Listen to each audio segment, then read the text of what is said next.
Welcome everyone, thank you very much indeed for coming. I'm Jon Worth, the author of this report, and thank you very much for coming to the event.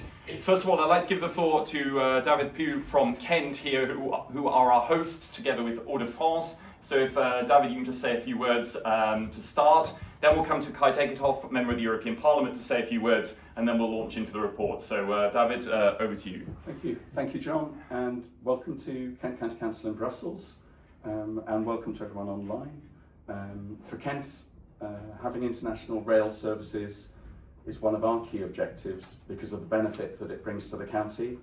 And I think it's fair to say there's probably no one in Europe at the moment who understands cross-border rail in all its glory, quite like John. So we are really looking forward to hearing today's presentation. We're delighted to have you with us. Please ask as many questions to John and let's have a really good discussion. Okay, excellent. Thank you very much indeed. And thank you very much indeed, absolutely, for hosting the report and also for providing the food here. So now I'd like to give the floor briefly to Kai Tegethoff, member of the European Parliament for Volt, so in the Green CFA group in the European Parliament, and a member of the Transport Committee, and a good collaborator and partner on all of these railway topics. So Kai, if you can say a few words. Yes. Hello everyone, and thank you, David, for the introduction.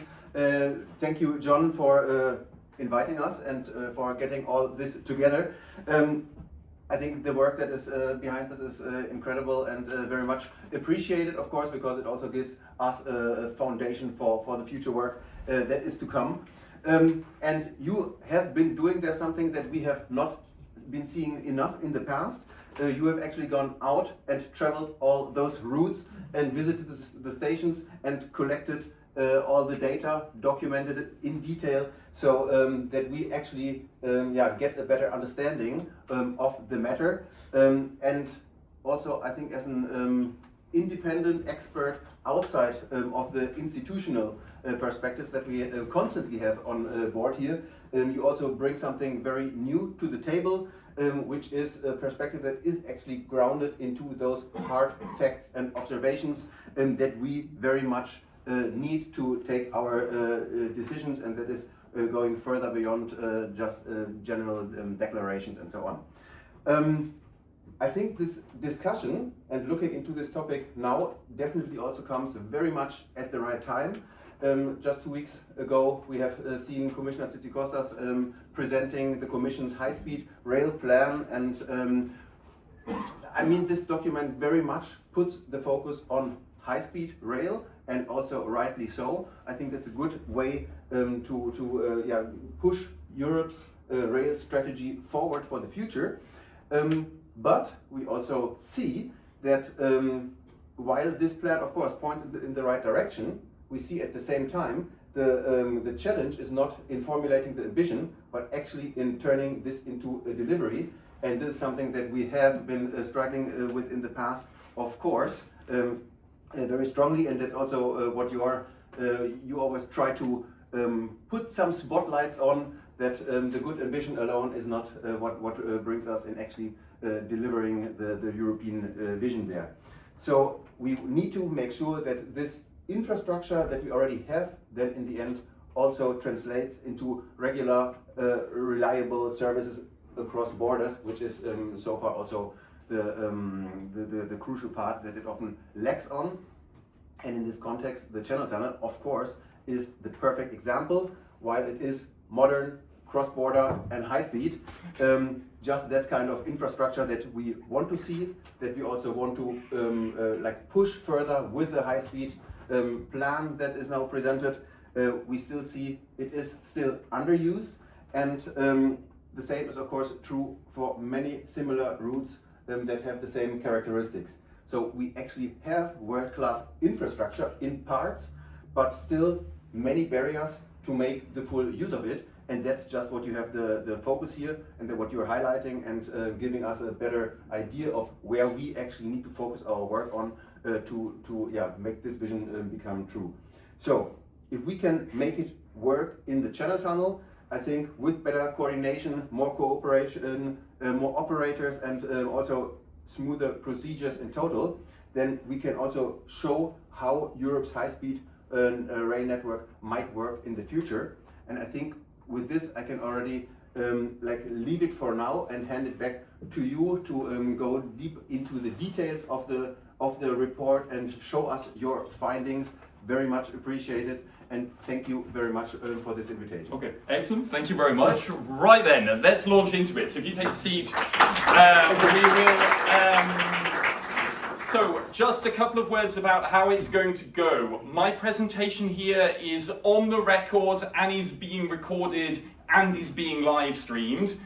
When we come to the Q&A, that will not be recorded, and if you wish, those of you in the live stream or here in the venue, if you wish to ask a question anonymously, that's absolutely fine, right? And that will not be recorded, so there will be a cut-off when we move then to the Q&A. Also bear in mind that this report that I've written here has been based on dozens of conversations with different people. They are not mentioned in the report to protect their anonymity.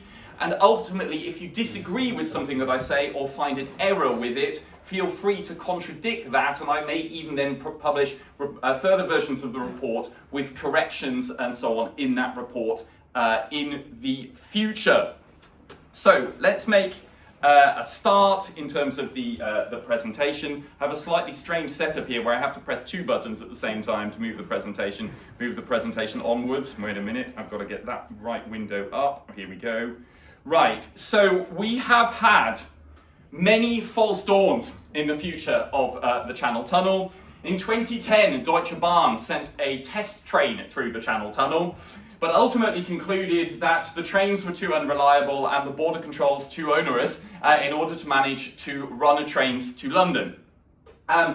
Ultimately, ever since that point, there has always been this hope that someday there will be either more trains to more destinations through the Channel Tunnel and potentially more operators, either together with Eurostar or potentially rivaling them.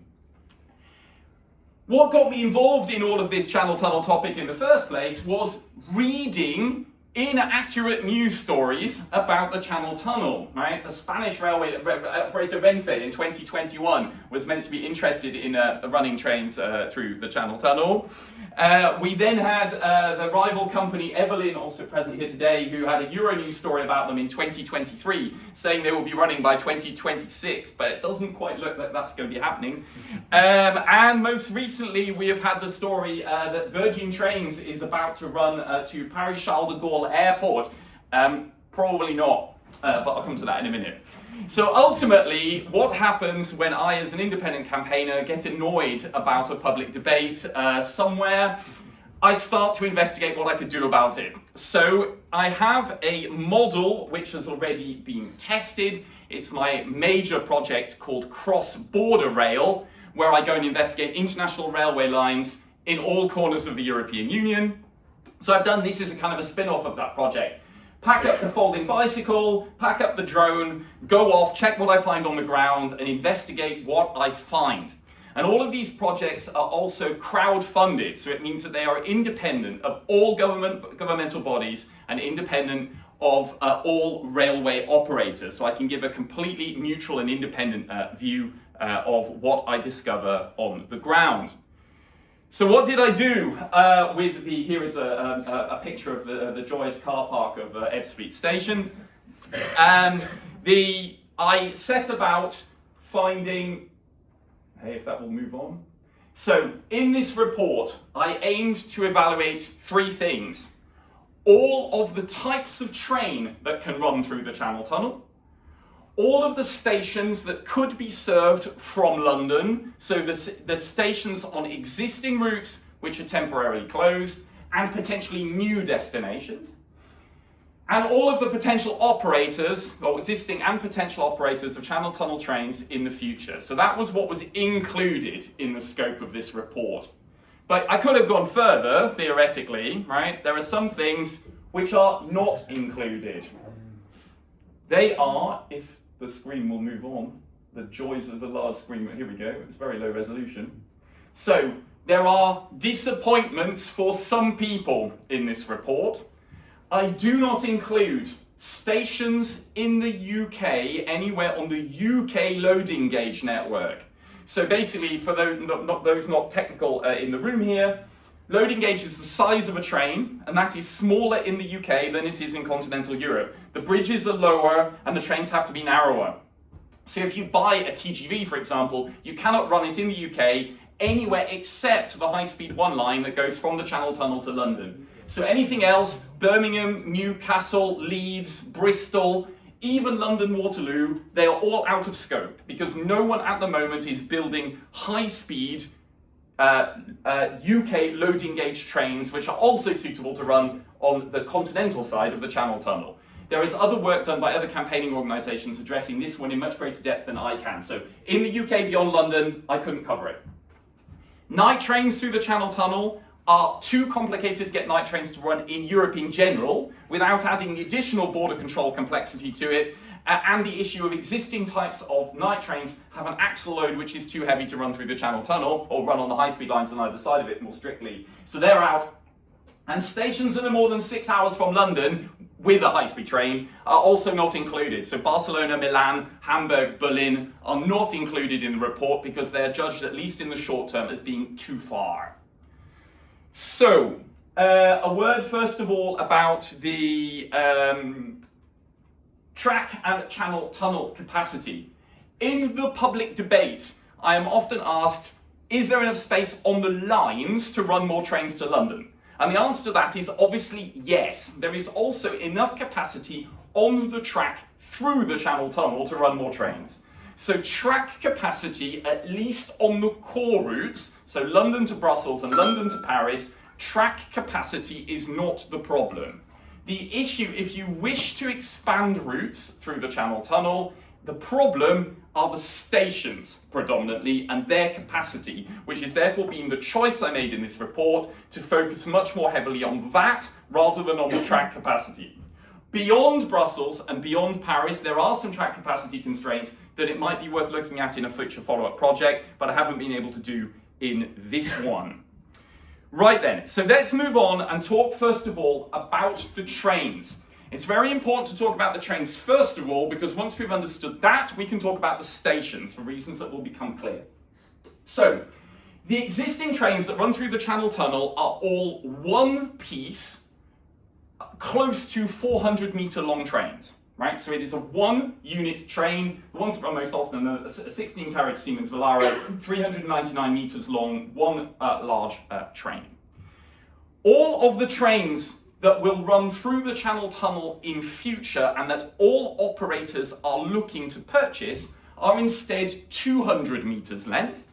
And the idea is to run two 200-metre length trains connected, or sometimes a day at off-peak hours, maybe just a single 200-metre train connected. So it's a change, a fundamental change in the type of train that operators wish to run through the Channel Tunnel. This comes from the operational models of high-speed rail in France, in Italy and Germany, where coupling two 200-metre long trains together is a standard way of approaching your high-speed rolling stock procurement. And indeed, some of the types of train designs, you couldn't even engineer a 400-metre long train with some of those designs anyway. So 200-metre long trains is what you're going to be having operators purchasing. So I assessed all of the different types of trains that could run through the Channel Tunnel, the original two types in service for Eurostar, Alstom TMST and Siemens Velaro. Ultimately, and in the report it's detailed exactly why this is, there is no problem with running 2 times 200-metre long trains in principle, but there might be a problem in practice, and I'm going to come to that in a minute, and that's probably the most controversial point about the entire report. There are about probably 5 train designs which are seriously in the frame for investigation to run through the Channel Tunnel. Upgraded versions of the Siemens Velaro currently in service for Eurostar. So an 8-carriage version, the new version that Gemini Trains wanted to purchase, Velaro Novo. 2 Alstom designs, Avelia Horizon, which is the one that's been ordered by Eurostar, Avelia Stream, which has been ordered by Virgin Trains, Hitachi ETL 1000 in service for Trenitalia currently, and potentially Talgo Avril, but ultimately that hasn't been approved to run in France yet, so ultimately, short term at least, we can count that one out. What's the issue? The issue with 200-metre long trains, and this gets quite technical, so please bear with me, is how do you safely evacuate 200-metre long trains in the case of a controlled evacuation in the Channel Tunnel, right? This is not an immediate emergency situation on that train, but there is an emergency somewhere else. So there's another train burning, or there's a fire, or there's smoke in the Channel Tunnel, or there is a power cut, right? So the train you're on is safe, but there is a problem somewhere else and you need to get the passengers out. The way of doing that at the moment with the existing evacuation procedures in the case of a controlled evacuation in the Channel Tunnel is you stop the train in the running tunnel with one door of the train lined up with the evacuation cross passage, which gets you into safety into the service tunnel, right? The current train designs are designed to allow a single door evacuation in those cases, and you can even transport passengers who are in wheelchairs through the central aisle, throughout the whole length of the train and out through the one door. There are even special wheelchairs conveyed in existing Eurostar trains to allow evacuation in that way. It might take a while, but it allows you to get out safely, not least as the air is pressured into the tunnel to keep the area around the door safe and free of smoke, right? So that is the procedure of how to evacuate trains in the Channel Tunnel currently, right? Now, if you take the potential new train designs, which are being built and offered in 200-meter long variants to operators, you see they have doors near to the front, so Siemens Velaro, Velaro Novo, the Alstom Avelia Stream for Virgin, and potentially also the Hitachi ETR 1000, although that's actually a driver door rather than a passenger door. You see they have a door which is quite close to the front of the train. So to give the example of the Deutsche Bahn's ICEs that are currently the closest design, from the front of the nose to the middle of the passenger door is just over 8 meters, right? Now, the important figure then, so imagine you line up that passenger door with your evacuation passage and you evacuate the passengers from that, right? You're good at the front of the train. What about the back of the train, right? You've got two 200-meter long trains. You've got a door of the front unit lined up with one evacuation passage. Where are your doors on the back unit, right? Are they also lined up with an evacuation passage? The evacuation passages are 375 meters apart, and you have to hit them with plus or minus 5 meters. That means you need a distance in your train between the front door of the front train to the back door of the back train, which is between 365 and 385 meters. ICE 3 Neo of Deutsche Bahn hits it because it's 384 meters. It's compliant right from the beginning, all right? Give or take, all of these designs comply. What design does not comply? It is the double-deck train, the Avelia Horizon, otherwise also known as TGVM, ordered by Eurostar. The distance from the front of a TGVM to the first door is a full 34.5 meters. That means two of these trains coupled together have a distance between the front door of the front train and the back door of the back train of just 330 meters, meaning you miss your evacuation passage by more than 35 meters with the back train. So even if you can evacuate the front train safely, how you evacuate the back train safely is currently unknown. Now, there might be other ways and means of doing this, but they each present their own problems. Could you split the two trains in half and evacuate them in different places in the tunnel? To do that, you would need a battery power because you have to be able to do this also in the case of a power cut. But batteries present their own fire risk, so that poses a problem in and of itself. You can't lengthen the trains because if you make the train longer than 200 meters, two of them coupled together will not fit into Paris Gare du Nord station, which is extremely constrained, right? Or alternatively, you could essentially try to make a case to change the rules, right? Which will have its own difficulties and its own problems. So ultimately, at the moment, based on the existing evacuation rules, as far as I can tell, the Avelia Horizon, as ordered by Eurostar, does not comply with those evacuation rules. So we need to do more work to work out what the solution would be if these trains would ever be then okay in order to run through the Channel Tunnel. So that's the trains. What about the stations next?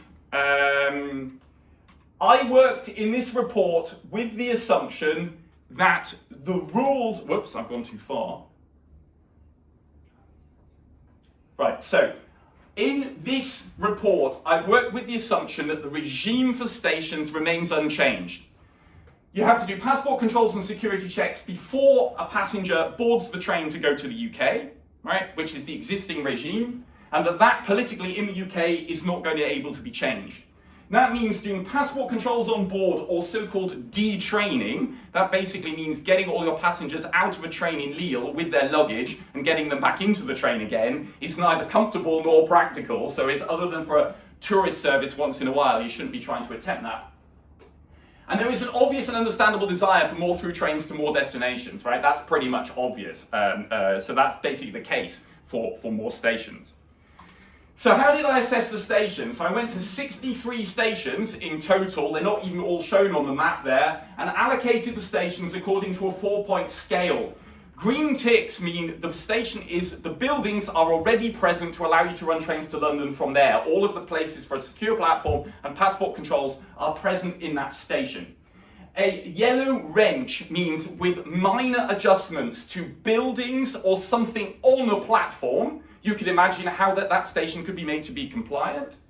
An orange crane means you have to do something to tracks all the station layout, to mean you might need extra platforms or something which are not currently existing, but you can kind of imagine how it would work if you did some comparatively major works. And red is you can't actually serve it from to London without massive rebuilding, right? You see, there are a hell of a lot of red crosses in southern France, right?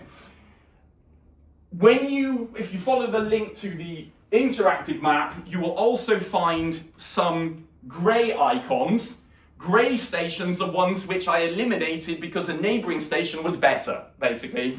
So they can essentially be comparatively easily eliminated.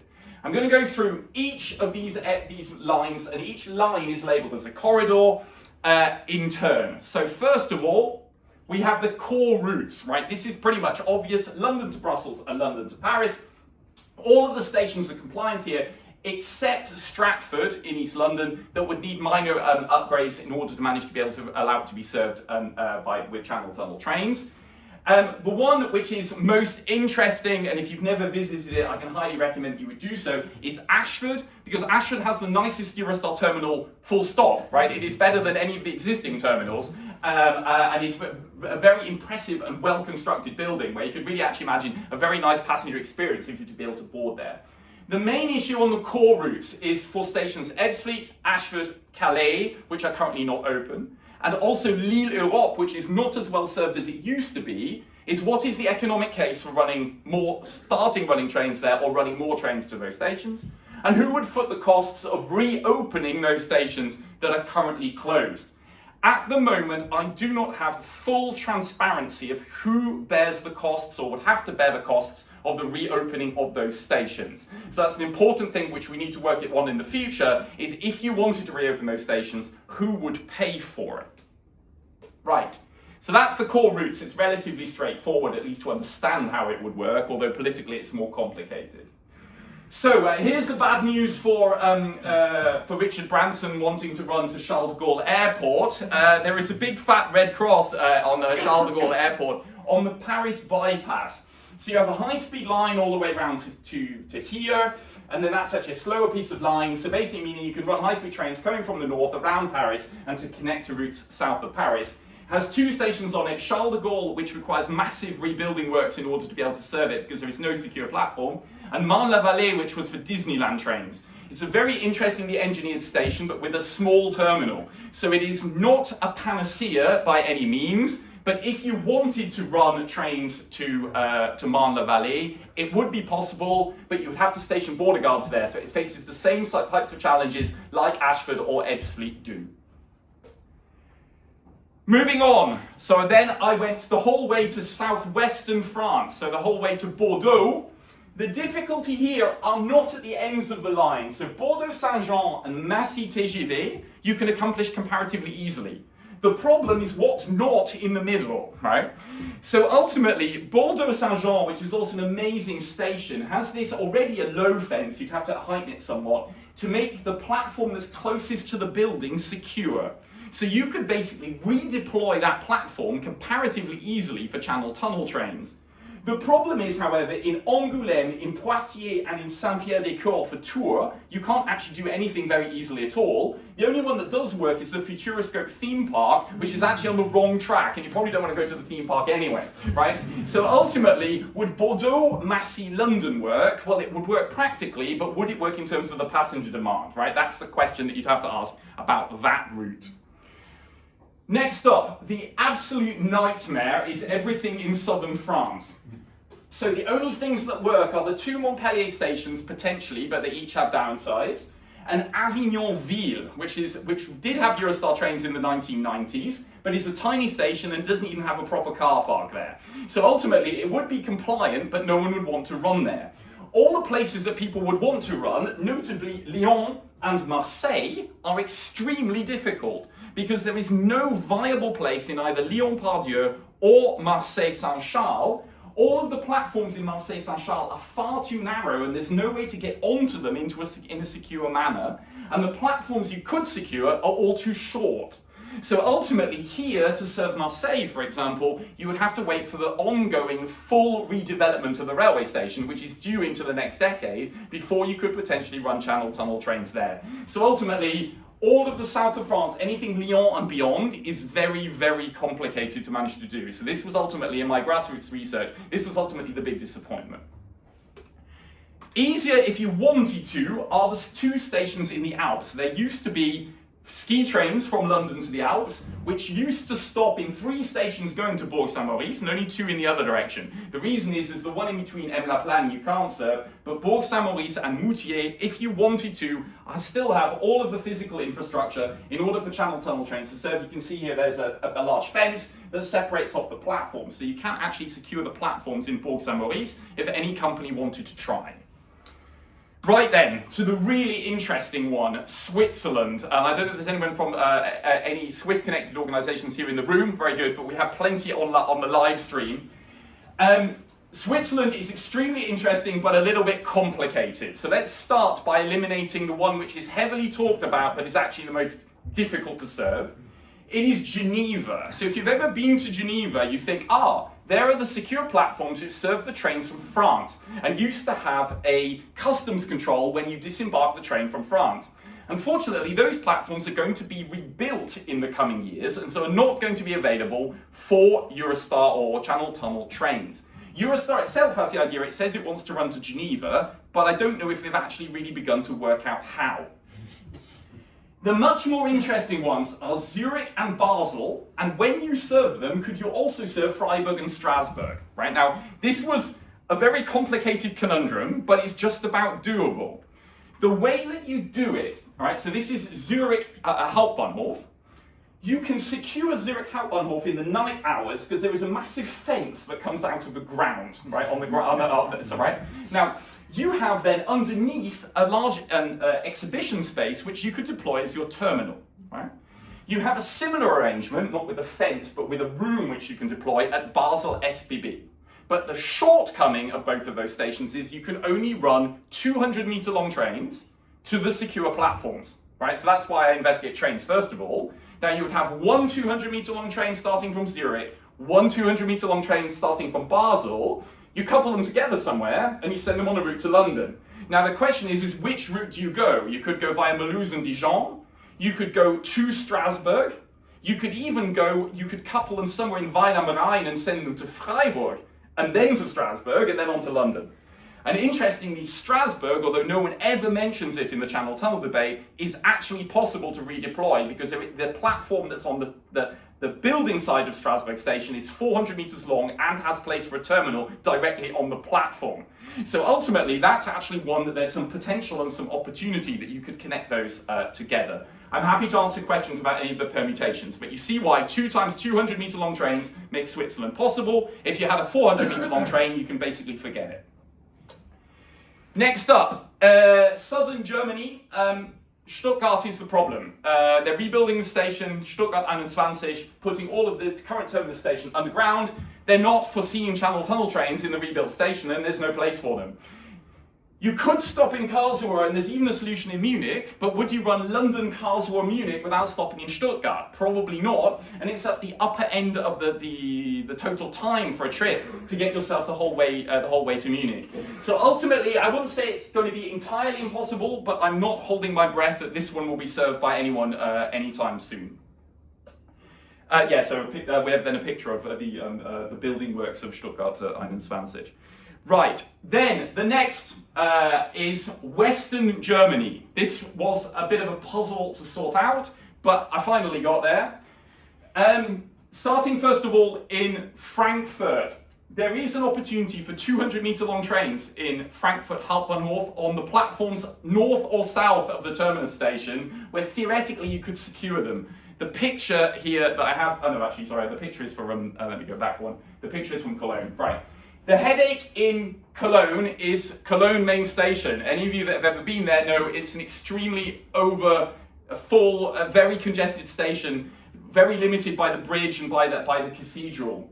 I ultimately conclude, after having had long conversations with some people who explained to me the whole track layout and the signalling, Köln Hauptbahnhof is not possible to secure. Your solution, if you want to serve Cologne, you have one of two options. One is what I've got on the picture, which is Cologne-Bonn Airport Station, because just beyond those pillars in the picture there is the -1 level of the airport terminal, which has massive empty office space, which you could use as a terminal, and you could basically put a fence down the middle of the platform and you can make a secure platform.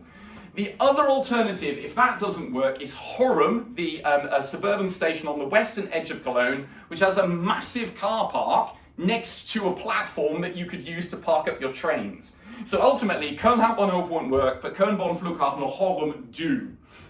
The issue, however, is anything else. Aachen is too small and there's no way to make it work without a complete redevelopment of the station. Liège has no secure platforms, so probably you just would take a Belgian train to Brussels if you wanted to serve Liège. So ultimately, it would be doable, but how strong the incentive would be, I'm not so certain. But you want to run this, Frankfurt, Köln-Bonn Flughafen, Brussels, London is operationally not that complicated to do.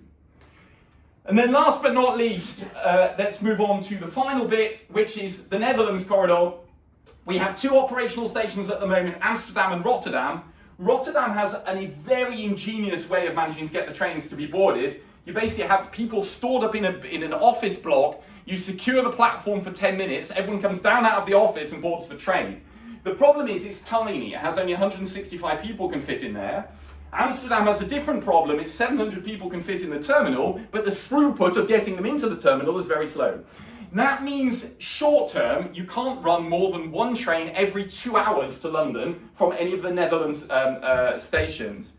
The alternative, if you want one, is to look at Den Haag-Holland Spoor, where you could park a 200-meter long train and relatively easily secure a platform if you wanted to somehow decrease the pressure on the existing stations. So when Virgin Trains says they want to run to Amsterdam, the argument, I would say, sure they can, but they're probably not going to be able to run more than 2 or 3 trains a day to Amsterdam because all of the other slots are all filled up with Eurostar trains. All right? So that's that one. And then finally, to conclude, and then we come to Q&A, what about the operators? And what is the current state of play of all of the operators of trains through the Channel Tunnel?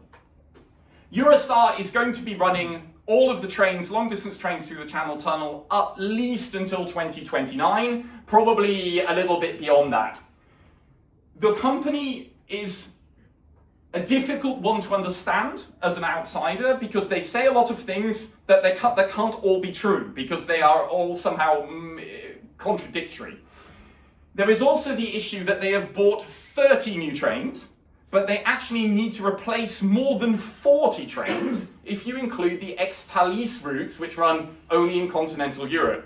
So this new fleet of trains that they bought, they claim they will run to London, but they have to replace their Thalys trains as well. So how the rolling stock strategy looks there is a little bit complicated to understand. And they say they want to run to Frankfurt and they want to run to Geneva.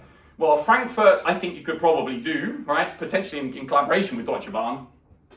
Although Geneva looks to me to be more complicated, at least in the short term. Virgin Trains, as we know, is in pole position to be the main rival because it's got access to the Temple Mills depot. But that's not without its problems. Eurostar has already threatened legal action against the Office of Rail and Road about whether that procedure was indeed entirely legal. And indeed, the maintenance capacity at Temple Mills is comparatively restricted, and as far as I know at the current state of play, they don't have maintenance facilities anywhere else. And while Alstom may say the train they ordered is an off-the-shelf design, it's actually heavily customized for Virgin Trains and has to be 50 kilometers faster than any other train built out of that product line in the past. So whether the trains will run in 2030, well, we'll see. The biggest question mark is over Trenitalia. We do not know what they will do now, right? Having not got access to Temple Mills, Trenitalia is probably the best placed to find some other maintenance facility somewhere in continental Europe and maintain its trains there. If it did, it could even beat Virgin Trains to be the first operator to be rivaling Eurostar, because they are carrying on ordering more and more trains from Hitachi, and have got a kind of a conveyor belt of trains coming from Hitachi that they could potentially deploy. So how they do it, we don't know, and they may decide actually maybe London's too much hassle, and maybe they decide for something else. There's just a big question mark there at the moment. Gemini had really interesting ideas, but ultimately it was a bridge too far. They wanted to, for example, and so I know there's some people from Gemini also in the web stream, reopen Ebbsfleet and make the terminus in Stratford rather than in St Pancras. Some very interesting ways and means of thinking differently about this topic, but ultimately they were not successful in getting the Temple Mills access, so I don't know where they go here. And the same applies to Evelyn, also present here. What's the route ahead now, bearing in mind that there's no access to Temple Mills, because you need some maintenance capacity somewhere else. And there's probably something that I should do in the medium term, is go scouting for maintenance locations to try to work out how you'd possibly solve the maintenance conundrum. Then there are the two companies which get no attention in the British public debate, so Swiss State Federal Railways, SBB, and Deutsche Bahn.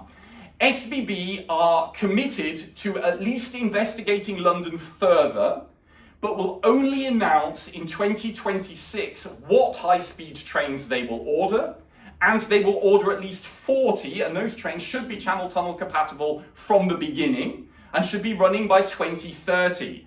Now, SBB may ultimately conclude, again, it's too complicated, and we will deploy those trains to Brussels, Barcelona, Rome, I don't know where, but it is within their power to enter into that market, and also in common with Trenitalia, they can maintain, at least do the heavy maintenance in Switzerland, so they would not be dependent upon Temple Mills. So no one pays attention to SBB in the British debate about the Channel Tunnel, but they are serious, as far as I can tell.